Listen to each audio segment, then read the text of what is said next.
رب العالمين الصلاة والسلام على رسول الثقلين جد الحسن والحسين بالقاسم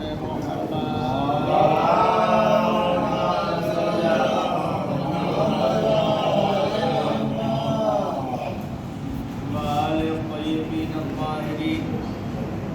ولعنة الدائم على أعدائهم أجمعين من الآن إلى قيام يوم الدين أما بعد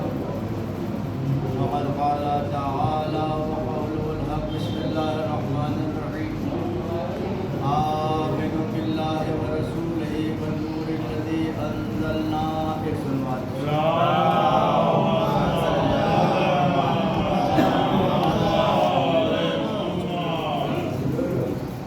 آپ حضرات کی خدمات بابرکات میں بہت بہت مبارکباد شب ولادت با سعادت امام حسن مصطفیٰ علیہ السلام یہ امام حسن علیہ السلام کی ولادت نہیں ہے بلکہ پنجتن کے گھرانے میں پہلی خوشی ہے، اور بہت بڑی خوشی اس وجہ سے بھی ہے کہ جیسے آپ حضرات 12-13 گھنٹے تک کچھ نہ کھا کر کے کچھ نہ پی کر کے جب شام میں اذان کے بعد آپ کو اللہ تعالیٰ کی برکت سے رزق و روزی ملتی ہے اور افطار کرتے ہیں تو اس کی لذت بڑھ جاتی ہے۔ کیوں لذت بڑھتی ہے؟ اس لیے کہ دن بھر پانی پیے اور گھنٹے گھنٹے میں پانی پینے کے بعد تھوڑا سا پانی اور مل جائے تو اس کی لذت نہیں۔ کھانا کھا رہے ہیں 2-4 گھنٹے کے بعد پھر تھوڑا سا کچھ کھا لیا تو اس میں زیادہ لذت نہیں ہے، لیکن جب بھوک بہت زیادہ لگی ہوئی ہو، پیاس بہت شدت سے ہو، تو آپ کے سامنے اگر شربت اور پانی رکھا جائے تو آپ کا ہاتھ پانی کی طرف بڑھے گا، شربت کی لذت بھی ہیچ نظر آئے گی، چونکہ اتنی شدت سے پیاس لگی ہوئی ہے کہ اب کھانے کی لذت بڑھ گئی ہے، اب پانی کی لذت بڑھ۔ یہی وجہ ہے کہ روایت میں یہ موجود ہے کہ انسان جب افطار کرتا ہے تو ایک وقت میں اس کو 2 لذت ملتی ہیں، ایک تو جو ظاہری نعمت ملی ہے اس کا ذائقہ بڑھ جاتا ہے، دوسرے اللہ تعالیٰ کا لقاء بڑھ جاتا ہے، ملاقات ہوتی ہے پروردگار عالم۔ افطار کے وقت گویا اللہ تعالیٰ سے اپنے بندہ قریب ہو جاتا ہے، لہذا اللہ تعالیٰ نے جو یہ رکھا ہے، یہ جو امتحان ہے، پریشانی ہے اور بار بار مومنین کو آزمایا جاتا ہے، اس کے سببوں میں سے ایک سبب یہ بھی ہے کہ اگر ایسے ہی مسلسل نعمت ملتی چلی جائے تو اس کی حیثیت کم ہو جاتی ہے، اس کی وقات کم ہو جاتی ہے، لیکن تھوڑی دیر کے لیے نعمتوں کو روک کر کے پھر سے دیا جائے تو پھر اس کی اہمیت بہت زیادہ بڑھ جاتی ہے۔ اسی طرح سے چھوٹے بچے ہیں، اگر ان کو کھلونا بار بار لا کر کے دیا جائے تو اس کی اہمیت ختم ہوتی جائے گی، توڑ کے پھینکتے چلے جائیں گے، لیکن اگر 2-4-10 گھنٹہ کہتے رہیں پھر آپ نے دلا دیا تو بڑی دیر تک دیکھیں گے، خوش ہوں گے، پلٹ پلٹ کے دیکھیں گے یہ کیا چیز مل گئی ہے۔ تو اللہ تعالیٰ بھی اپنے بندوں کو جو کبھی کبھی روک لیتا ہے اس کی علت یہ ہے کہ ایک دفعہ وہ بتانا چاہتے ہیں کہ دیکھو نعمت کی اہمیت تمہارے نزدیک بڑھ جائے۔ جس طرح سے کہ آپ نے غور کیا ہوگا جتنی بھی چیزیں ہیں جو بھی اللہ تعالیٰ نعمت دے رہا ہے یا جو بھی نعمتوں کو ظاہر کیا ہے، یہ ساری نعمت اللہ تعالیٰ نے اپنی جگہ پر آیت بنا کر کے بھیجا ہے، نشانی بنا کر کے بھیجا ہے، لیکن یہ نشانیاں آپ اتنا زیادہ دیکھ رہے ہیں کہ اب اس کی اہمیت گھٹ گئی ہے، یعنی پتہ چلا کہ کچھ ہستیاں ایسی ہوں کہ جو ان آیات کو پھر سے آیت ثابت کرے، اس لیے قرآن مجید دعویٰ ہے اور اہل بیت علیہ السلام دلیل ہے۔ بار بار میں ایک ہر درس میں ماشاءاللہ 1 جملہ 2 جملہ قرآن کی آیت سے کہ جتنی بھی نشانیاں ہیں سب اللہ تعالیٰ کی طرف سے، جو اللہ تعالیٰ نے فرمایا قرآن میں سب دعویٰ ہے، اہل بیت علیہ السلام نے دلیل دیا ہے، ثابت کیا ہے۔ یعنی یہ آپ کے لیے جو سورج ہے، چاند ہے، ستارے ہیں، سخر لکم الشمس والقمر، کہ یہ جو تمہارے لیے چاند بنایا ہے، سورج بنایا ہے، ستارہ بنایا ہے، یہ زمین و آسمان بنایا ہے، سب کے سب تمہارے لیے آیت ہے، لیکن آیت کو اتنا زیادہ دیکھا کہ وہ عادت میں بدل گئی۔ جب عادت میں بدل گئی تو اب اس کی اہمیت کم ہو گئی، لہذا اہل بیت نے پھر عادت کو آیت میں بدل دیا، کہا سورج تم روز دیکھتے ہو، عادت میں آگے لہذا اہمیت نہیں ہے، لیکن میں پلٹا کے بتاؤں گا کہ اب یہ عادت نہیں ہے بلکہ آیت میں تبدیل ہو رہا ہے۔ مولا متقیان نے سورج نہیں پلٹایا، بلکہ عادت سے آیت میں تبدیل کر دیا۔ چاند کو روز دیکھتے تھے، رسالت مآب نے 2 ٹکڑے کر کے بتا دیا کہ چاند کو روز دیکھنا عادت ہے، لیکن 2 ٹکڑے کر دینا پھر سے آیت کی طرف پلٹا دینا ہے۔ ستارے کی چھلملاہٹ ہمیشہ آسمان پر دیکھنا یہ عادت ہے، لیکن ایک ستارے کو در زہرا پر بلا دینا یہ آیت ہے۔ اللہ اکبر۔ اسی طرح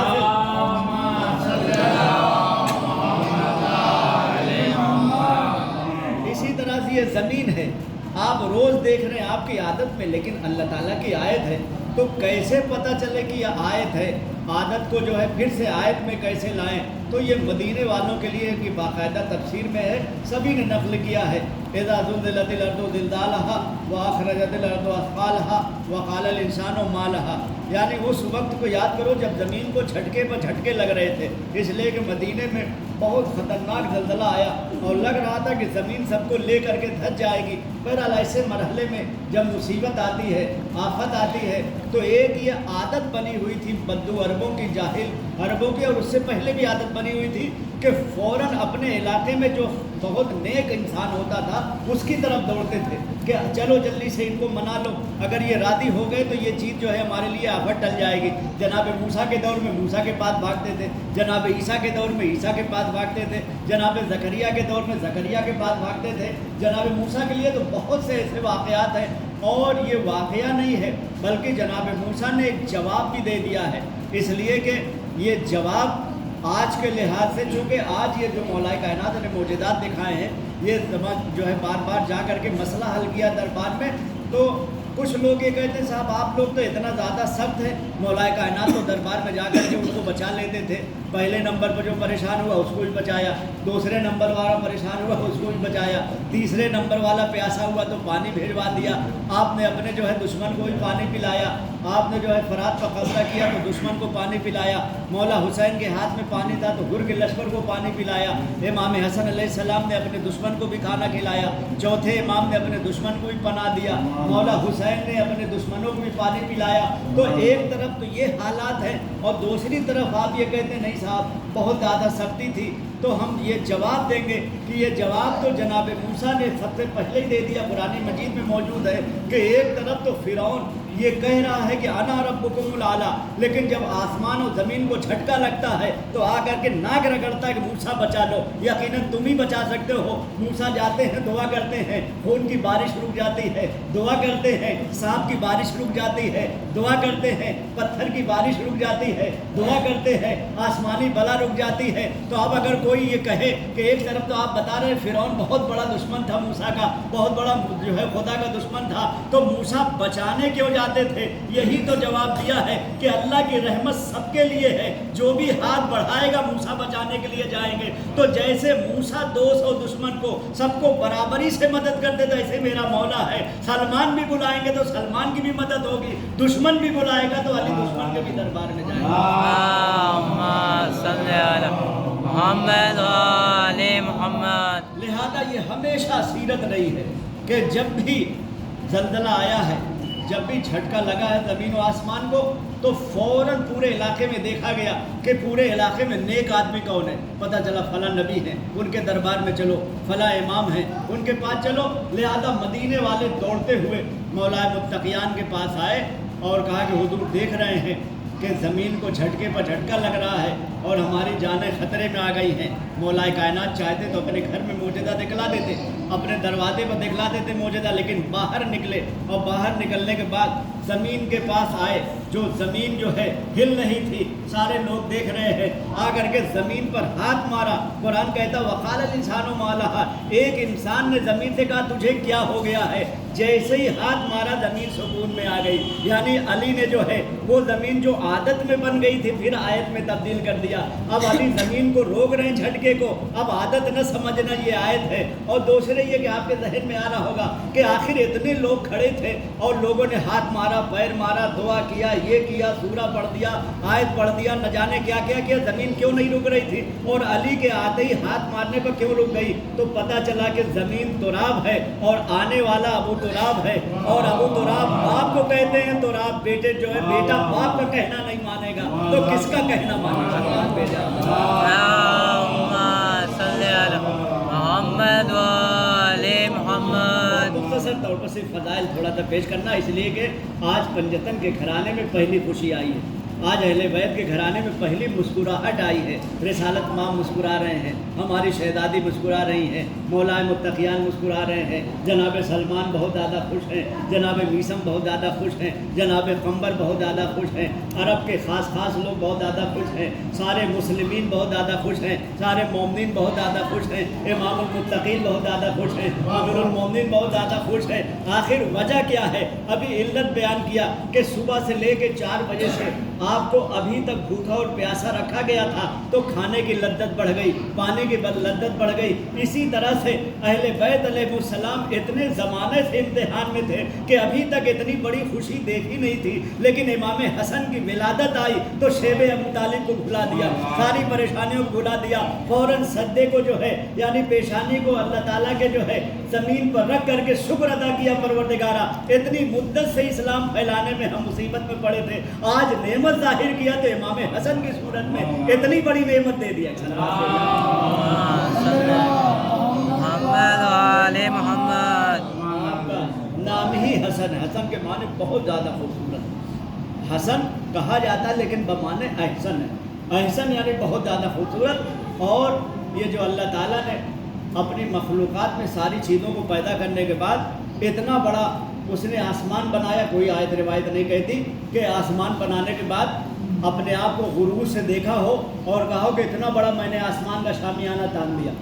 اتنی بڑی زمین بچھا دی۔ کوئی روایت کا جملہ نہیں ملتا کہ اللہ تعالیٰ نے تعریف کیا ہو کہ میں نے اتنی بڑی زمین بچھا دی، اتنا بڑا دریا جاری کر دیا۔ کوئی آیت نہیں کہتی کہ اللہ تعالیٰ نے فخر و مباحت کیا ہو کہ میں نے پانی کا اتنا بڑا سمندر جاری کر دیا، اتنے بڑے بڑے قندیلیں لٹکا دی ستاروں کی، کوئی جملہ نہیں ملتا فخر کیا، اتنا بڑا سورج بنا دیا، اتنا بڑا چاند بنا دیا۔ لیکن جب ایک انسان کو بنایا تب اللہ تعالیٰ نے اپنے بارے میں تعریف کیا، فتبارک اللہ احسن الخالقین، اللہ تو بہت مبارک ہے جس نے بہت اچھی مخلوق بنایا ہے۔ تو آخر وجہ کیا ہے کہ اتنی بڑی بڑی چیزیں بنائی ہیں، اس پر فخر نہیں کیا، تو انسان کے بنانے پر فخر کر رہا ہے۔ تو کیا انسان کے بنانے میں، اس لیے کہ انسان تو بہت ہے، ابو جہل بھی انسان ہے، ابو لہب بھی انسان ہے، اتبا بھی انسان ہے، شیبہ بھی انسان ہے، کافرین میں بھی انسان ہے، مشرکین بھی انسان ہے، زمین پر چلنے والے بہت انسان ہیں۔ کیا ان کو بنانے کے بعد جو ظالم ہیں، جابر ہیں، مستبد ہیں، خود رائے ہیں، موذی ہیں، ستانے والے ہیں، اور جو ہے مشرک ہیں، ملحد ہیں، زندیق ہیں، خائن ہیں، منکر ہیں، اللہ تعالیٰ کے مقابل میں آنے والے ہیں، رسول کے مقابل میں آنے والے ہیں، خانہ کعبہ کے مقابل میں آنے والے ہیں، کیا ایسے لوگوں کو پیدا کر کے اللہ تعالیٰ خوش ہوگا؟ تو پتہ چلا کہ عقل کہتی ہے کہ ساری دنیا کے لوگوں کو پیدا کرنے کے بعد اللہ خوش نہیں ہوا، لیکن جب علی کو پیدا ہوا تو مسکرا دیا، جب رسول کو پیدا کیا تو مسکرا دیا، جب حسن کی پیدائش ہوئی تو قدرت مسکرا دی۔ محمد وآل محمد۔ اس لیے کہ ظالم کو پیدا کرنے کے بعد ظالم ہو رہے ہیں، مشرک ہو رہے ہیں، ان کو اوپر اللہ تعالیٰ نہیں کہے گا کہ یہ احسن خالق یعنی احسن مخلوقات ہیں، یہ بہت اچھی مخلوقات ہیں۔ تو پتہ چلا کہ کچھ خاص ہستیاں ہیں کہ جن کو پیدا کرنے کے بعد اللہ تعالیٰ کی قدرت بھی مسکرا رہی ہے، جن کو پیدا کرنے کے بعد پنجتن کا گھرانہ مسکرا رہا ہے، جن کو پیدا کرنے کے بعد سارے مومنین خوش ہو رہے ہیں۔ اب یہیں سے ایک اور عربی کی اصطلاح کہ حسن کسے کہتے ہیں اور احسن کسے کہتے ہیں، اس لیے کہ ساری دنیا میں بہت سی چیزیں ہیں کہ جس کی خوبصورتی پر انسان محو حیرت میں پڑا ہوا ہے۔ چاند کو دیکھتا ہے تو دیکھ کر کے حیران رہ جاتا ہے، اتنا حسین چاند ہے، ستارے کو دیکھتا ہے تو دیکھ کر کے حیرت میں رہ جاتا ہے، اللہ تعالیٰ نے اتنا حسین ستارہ بنایا ہے، اتنا حسین چاند بنایا ہے، اتنا حسین سورج بنایا ہے، اتنا حسین درخت بنایا ہے، اتنا حسین جانور بنایا ہے۔ نہ جانے کتنے جانور ہیں جو بہت حسین ہیں، نہ جانے کتنے پھول ہیں بہت حسین ہیں، نہ جانے کتنے اشیاء ہیں دنیا میں جو بہت حسین ہیں۔ تو پتہ چلا کہ حسین میں اور حسن و احسن میں بہت بڑا فرق ہے کہ جتنی بھی چیزیں حسین ہیں ان کے اوپر اللہ تعالیٰ نے نہیں کہا کہ میں تم کو پیدا کرنے کے بعد فخر کر رہا ہوں، لیکن جب احسن کو پیدا کیا جو رسول کی ذات ہے، جو علی کی ذات ہے، جو حسن کی ذات ہے، جو حسین کی ذات ہے، تو اپنی قدرت کا اعلان کیا، فتبارک اللہ احسن الخالقین۔ ایک صلوات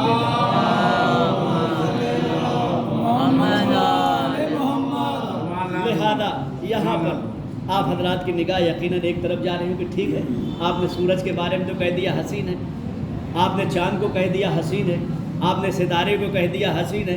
آپ نے عرب کے بہت خوبصورت لوگوں کو کہہ دیا کہ حسین ہے، دنیا کے نہ جانے کتنے اچھے لوگوں کو کہہ دیا حسین ہے، جتنے جھاڑ پہاڑ پھول ہیں ان کو کہہ دیا حسین ہے، لیکن اب جناب یوسف کے بارے میں کیا کہیں گے؟ اس لیے کہ جناب یوسف کی خوبصورتی اللہ اکبر. آج کل سیریل بھی چل رہا ہے، انشاءاللہ موقع ملے تو دیکھے جا کر کے. بہت بہترین سیریل ہے، ایران نے بنایا ہے، جس کو سیریال یوسف کہا جاتا ہے. قرآن مجید کا ایک سورہ ہے سورہ یوسف، اس سے بنایا ہے. ون چینل میں آتا ہے 1193، یہ ون چینل کا نمبر، انشاءاللہ جا کے دیکھیں، بہت سی معلومات بھی بڑھے گی. اور ایسے سیریل جو قرآنی سیریل ہے اس کو بھی جو ہے بار بار ایران دکھا رہا ہے تاکہ دیکھنے سے جلدی ہم قریب ہو جائیں اسلام و شریعت سے. جناب یوسف کی خوبصورتی مشہور ہے کہ کتنے لوگ قربان ہو گئے تھے، لیکن آخر وجہ کیا ہے کہ یوسف کو بھی جب ان کے مقابل میں دیکھا جائے مولا کائنات کے مقابل میں دہیج نظر آتے. امام حسن کی خوبصورتی اپنی جگہ پر ہے، جناب علی اکبر کی خوبصورتی اپنی جگہ پر ہے، کربلا والوں کی خوبصورتی اپنی جگہ پر ہے، قمر بنی ہاشم کی خوبصورتی اپنی جگہ پر ہے. یعنی پتہ چلا کہ جناب یوسف بھی بہت خوبصورت ہے، لیکن ان کو لفظ حسین میں لایا جائے گا، احسن میں نہیں لایا جائے گا. آپ کے ذہن میں آ رہا ہوگا کہ نبی ہے، اللہ تعالیٰ نے مرسلین میں قرار دیا ہے، بہت بڑا نبی بنایا ہے، پھر بھی یہ احسن کیوں نہیں ہو رہے ہیں، حسین میں کیوں ہیں؟ تو یاد رکھیں کہ جناب یوسف خوبصورت ہے، حسین ہے، لیکن جتنی چیزیں ان کی ہیں خود انہی کی ہیں، لہذا خوبصورت ہے. آنکھ ان کی بہت خوبصورت ہے، خود یوسف کی ہے. ہاتھ ان کا خوبصورت ہے، خود یوسف کا ہے. سینہ بہت خوبصورت ہے، خود یوسف کا ہے. لیکن لہذا جس کا خود آدھا خوبصورت ہو اسے حسین کہا جاتا ہے، لیکن جس کا سر سے لے کے پیر تک اللہ کہہ دے وہ احسن ہو جاتا ہے. آنکھ علی کی ہے لیکن خدا کہے گا میری آنکھ ہے، ہاتھ علی کا ہے لیکن خدا کہے گا میرا ہاتھ ہے. تو علی کا حصہ ہے لیکن اللہ نے قرار دیا تو علی حسین نہیں ہوں گے، احسن ہوں گے. ایک صلوات دے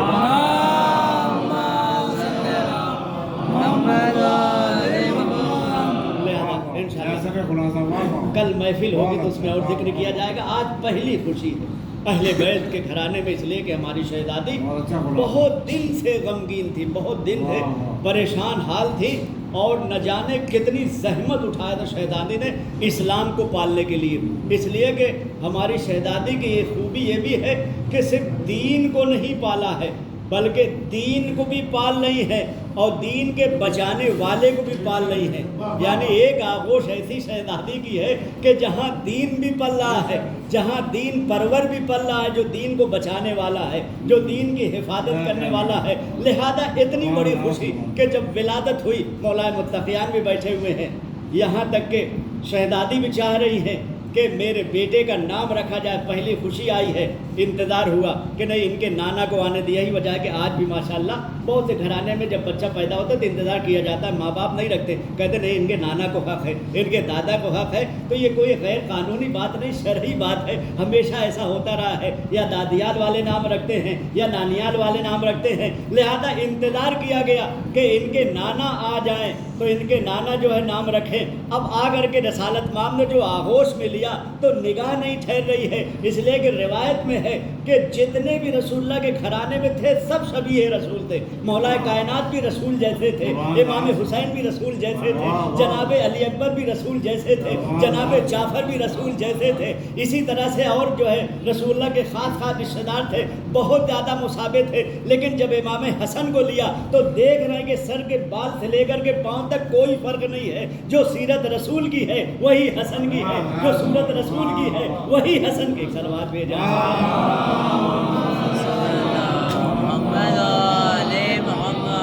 لہذا یہ شبیہ رسول نہیں ہے، اشبہ رسول ہے. بہت زیادہ شباہت پائی جا رہی ہے اور لے کر کے بیٹھے ہوئے ہیں، ابھی سوچ رہے ہیں کہ اس بچے کا کیا نام رکھیں. اتنے میں وحی آ جاتی ہے اور یہ وحی کے مطابق کلام کرتے ہیں. وما ينطق عن الهوى ان هو الا وحی یوحى. اے حبیب تو کلام ہی نہیں کرتا سوائے یہ کہ جو وحی آتی ہے وحی کے مطابق وہی بات کرتا ہے. اتنے میں جبرائیل آ گئے اور جبرائیل نے آ کر کے نام بتایا کہ اپنے اس فرزند کا نام حسن رکھ دو، اس لیے کہ اس کے جو ہے لوح محفوظ میں اس سے زیادہ خوبصورت نام ہے ہی نہیں. صلوات بھیجا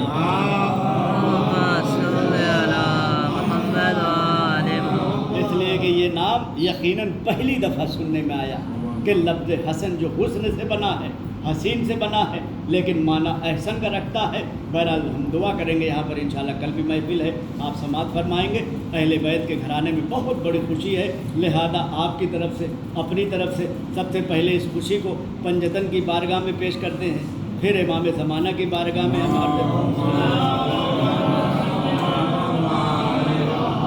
دعا کرتے ہیں پروردگار امام حسن